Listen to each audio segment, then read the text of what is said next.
Editor's note: yesterday's video was inadvertently not posted. I am posting it today. Trivia questions will be accepted for the next 2 days on this one. Good morning, card community. It's RJ back with another video. Let's get to it. Today's random Mike Schmidt item of the day. Have here an actual magnet. This was produced by the Phoenix company, and they have the license from the Players Association and MLB, so they could do logos and whatnot. And it's been part of my collection for a long while. It's nothing special, just a little magnet with an image of Mike Schmidt on it. There's a number of players in the set. Not that I was ever going to collect the set, but the odd thing is I got a care package from Kevin over at Kevin's Budget Card Breaks many months ago, where he was just getting rid of some old things he had in his collection that no longer meant much to him, so he threw it my way, knowing that I like all things baseball. And he sent me the Tim Raines magnet back then.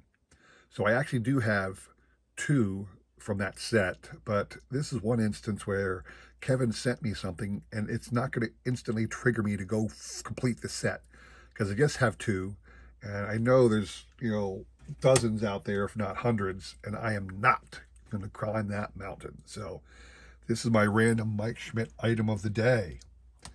Today's random baseball item of the day. Moving forward with the box sets from Topps, we're into the Kmart years. It's funny, Woolworths, they started making cards for Woolworths, and I'm sure Kmart wanted the same, so they started making the same style box set for Kmart. This one, 88 Memorable Moments. Woolworths was always doing the baseball highlights, the season highlights. So I guess this year they decided to do Memorable Moments, which essentially is the exact same thing. Here's your list of players. This one, like always, 33 cards, great Hall of Famers.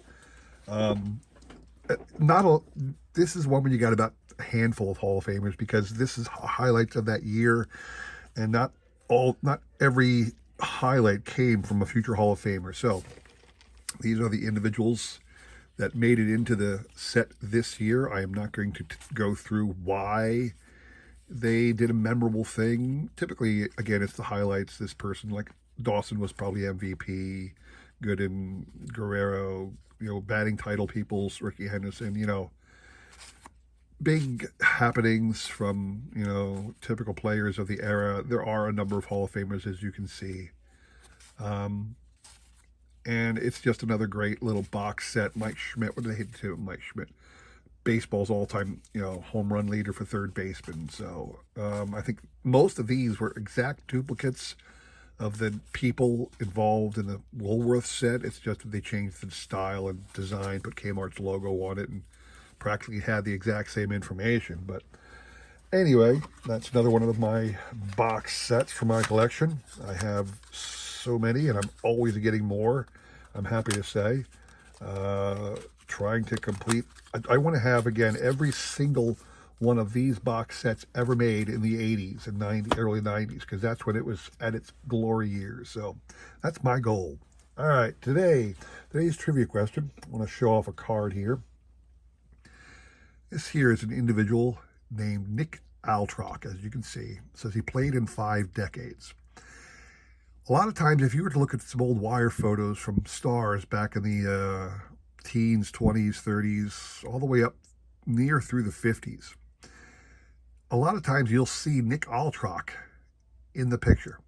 And it's hard to understand why until you learn a little bit more about Nick Altrock. Nick Altrock had a decent career as a pitcher. Part of the trivia question has to do with that. But after that, after his skill started waning and falling down, he became kind of a clown kind of a character. He would perform stupid, silly stunts with other former ball players or somewhat ball players before certain games. He hung on as a coach for years, mostly for his ability to, entertain the fans and make it enjoyable to go to the ballpark.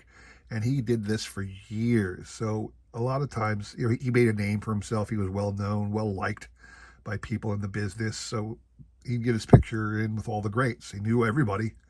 because he'd been around forever. He was a coach, player for years, and every once in a while, as a coach, he'd get thrown into a game just for fun, late in the season or when a game didn't matter. That's how he played in 5 different decades. But he did have a decent start to his career, won 20 games a couple of years, and got a World Series ring. So my question to you is, how many career victories did Nick Altrock have in his entire career? And with what team, in what year did he win the World Series? That's the question. The prize, I have 5 Nolan Ryan cards for you. Talk about people who pitched a long time. Ryan didn't make it to 5 decades, but he sure as heck made it to 4. So you got his 1992 score no-hit club card, 1992 Topps base. This is his 1991, I believe, or 1990 actually, Upper Deck. No, this has got to be the 1991 card because this is his Baseball Heroes Upper Deck insert, one of the insert cards from Upper Deck. This is a 1992 base. I just love that image. And then a 96 Donruss card. So these 5 cards. So tell me, what team did Nick Altrock win a World Series with, in what year, and how many career victories did he have?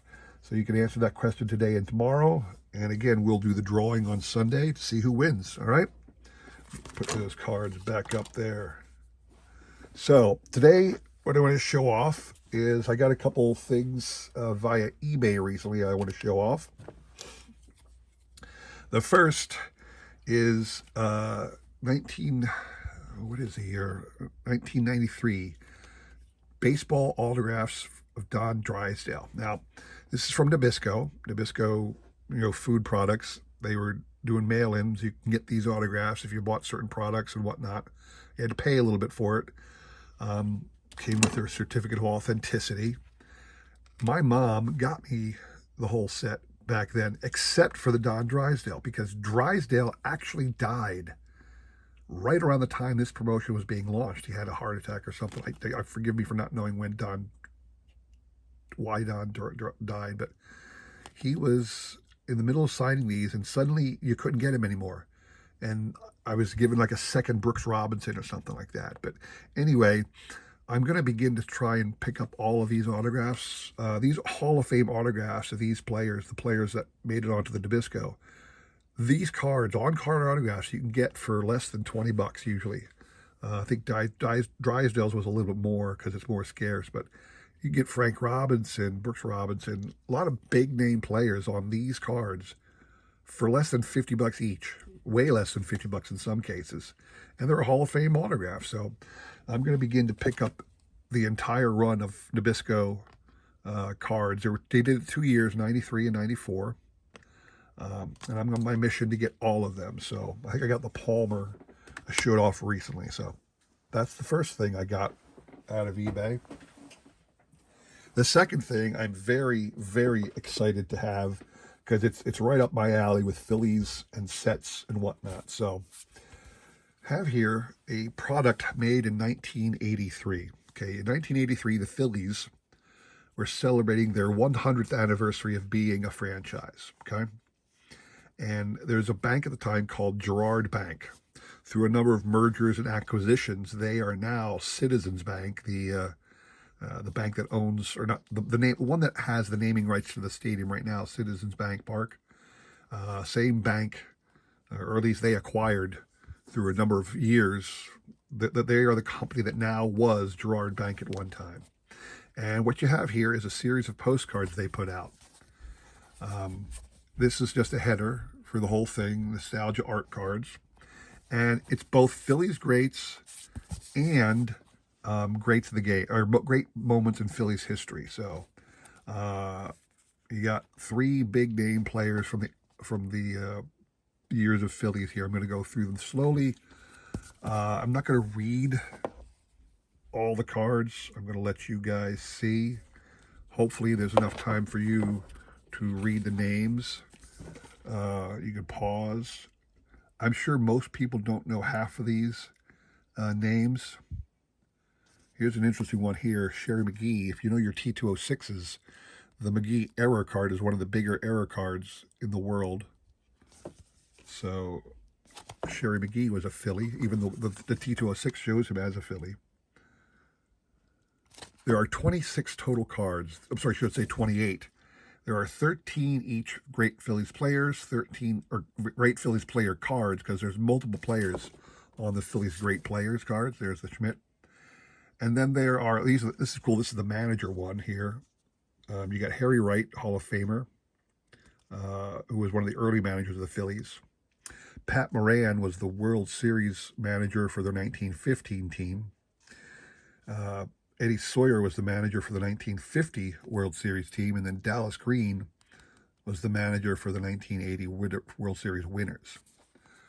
But there's 13 cards that feature great players, and obviously there's multiple players on the cards, so there's many Phillies highlighted on the great player cards. Then it gets into great moments in Phillies history, and it talks about different things that happened. I'm going to keep it horizontal, even though the images are vertical.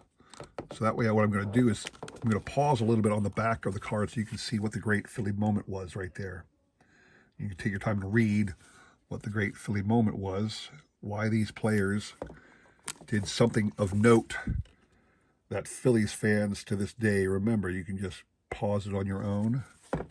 Here's your Mike Schmidt card. Johnny Callison, I'm guessing, had to do with his hit in the All-Star game. Yeah, Johnny Callison hit a home run, a walk-off home run to win an All-Star game back in '64. So I'm sure that's what the card was. Ooh, these guys are backwards. I got to fix that. I got to fix this. These guys were put in backwards. Alexander. So these are the other ones. Another highlight right there. I'll have to show them off after I show you the whatnots. I can't believe I did that. When they came, they were all, the order of the cards was all mixed up, and I put them in numerical order. That's just how I do things. So there's the cards, and ended with Pete Rose and the checklist. So there are 26 total postcards that show things. Then there's that header card I showed you earlier, and then the checklist. So there's 28 total cards. Oops, excuse me. And it came in this fantastic little binder. That is just something I am absolutely thrilled to have as a Phillies fan and as a set collector. I can't tell you how thrilled I am to have this thing. So there you have it. Don't forget the trivia question. Again, I repeat my trivia questions in the comments below, along with the description, along with my email, so you know how to reach me. Thanks for watching. Thanks for taking time to like, subscribe, comment, and all that jazz. Take care.